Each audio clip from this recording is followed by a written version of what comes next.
The anime episode begins with Lizelle and Gil when they go to the guild, where they meet Stad. He is surprised that they returned early, but their journey went well. He then asks them about Marked and how it was. Lizelle hands him a sheet of paper, which Stad places into the crystal in front of him to see what result will appear. Lizelle then asks him about the Forky gang, and if he knows anything about them, he should tell him. Stad does not care much about the gang's name, as it sounds very ridiculous to him, though he has been hearing it a lot recently. However, when he understands that this gang attacked Lizelle, he decides to mobilize the entire guild to eliminate them. Lizelle reassures him that they have already dealt with them, then asks about the nature of their organization. Stad explains that they are a cunning group with no fixed headquarters, and if they truly have that many followers, gathering information about them would be difficult. Lizelle is not concerned, since he does not plan to travel far at the moment and does not think he will encounter them again. At that moment, the crystal shows that Lizelle can raise his rank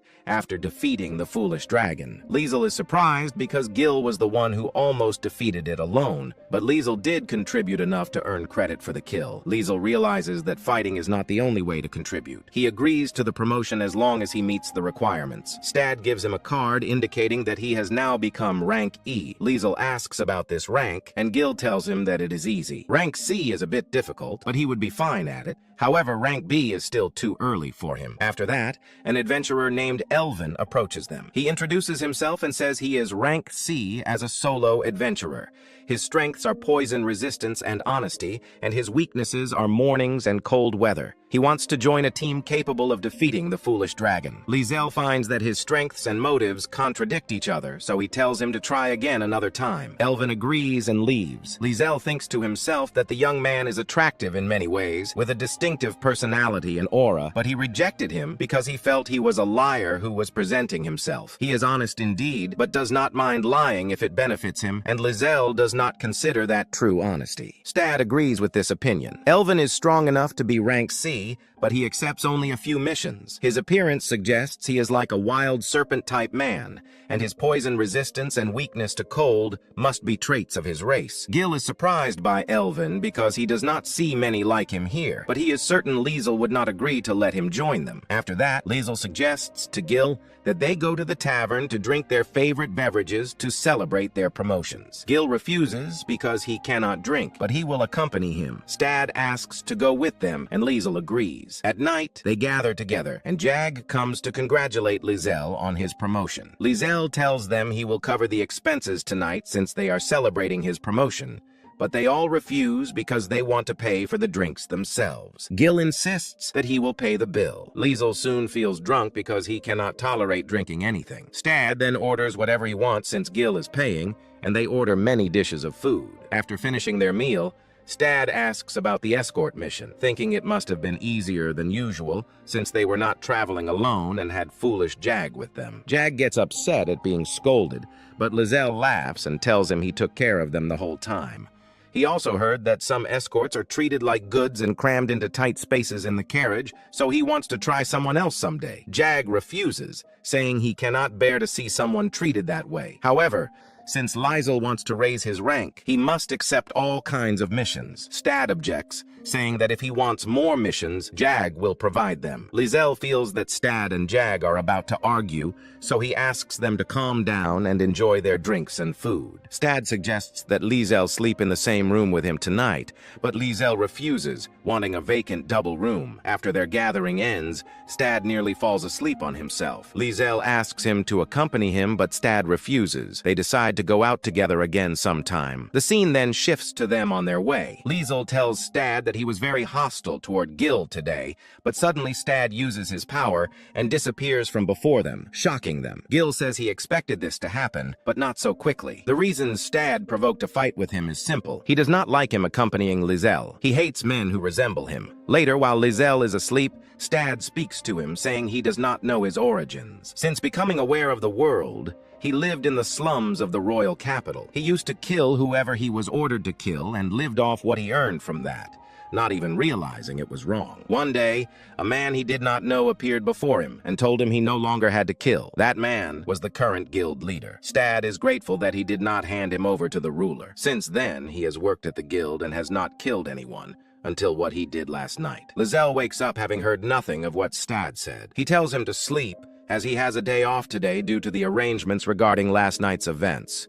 There could be consequences that might harm him, since it was clear the highwayman was targeting him. It would be better not to get involved in the future. Stad replies that he can defend himself, and Gil is with him as well. He assures Lae'zel that he will make sure not to cause trouble for either of them and will avoid anything that could embarrass him. They go to eat, and Lae'zel asks about Gil. Stad tells him he left early in the morning.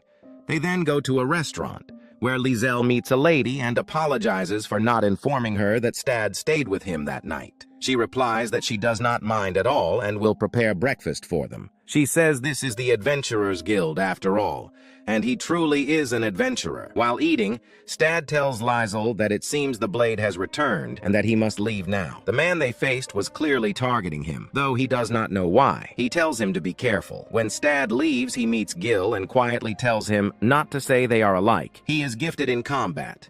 If he wants to stay by Lae'zel's side, he must protect him with his life. The scene shifts again as they walk. Gil tells Lae'zel that the man was certainly connected to those thieves. They used identical bows. He does not understand why they are targeting him, since he was the one who shot the man who escaped. Perhaps they resent him for that. Lae'zel replies that they did not hear a whisper from them during the 3 days of their return journey, and the matter will likely continue. Gil says there was another person who was the most skilled archer. They relied on using the same bow and sent an obvious highwayman to attack him. Some people enjoy provoking others and want to shake their composure for amusement. Lae'zel says he does not see what they are trying to achieve. They do not hate him nor want to kill him. They want to weaken him. Lae'zel suggests they complete some errands. Gil tells him not to choose anything strange. Lae'zel finds that helping a theater troupe is a good idea. Elvin comes again, wanting to join their team. He tells Lae'zel he is rank C solo. His strengths are his handsome voice and attractive features.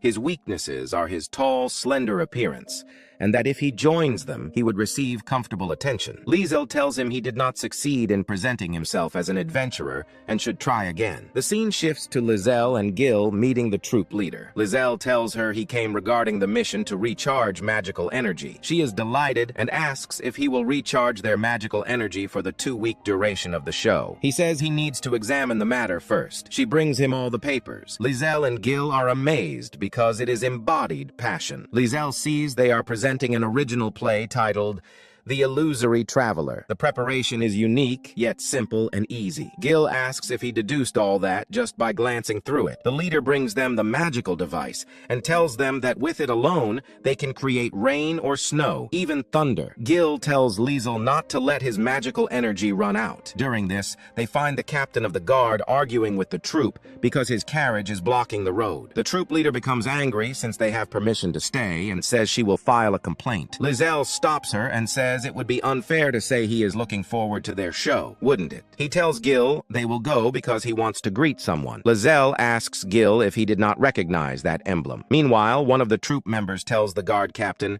they can simply go around them. Lae'zel approaches and asks if the Viscount is inside, as he would like to greet him. The guard captain asks if he is an adventurer or a noble. Viscount Ray tells the captain to go around them and that he has become stubborn since being promoted to captain. Lae'zel tells Ray he is glad to see him. Ray asks about Markt. Lae'zel says it was a lively city. Ray says he is pleased he managed to acquire it. Gil tells him they did not find it. He made him pay for their dinner. Ray is surprised that he made that miser pay. Lae'zel says he believes that made him more cautious. Ray says he is a very reserved man. Ray adds that he wanted him to meet him for his own benefit. Lae'zel says he fears Ray is overestimating his abilities. Ray says that last night a body suspected to be a highwayman was found in the city.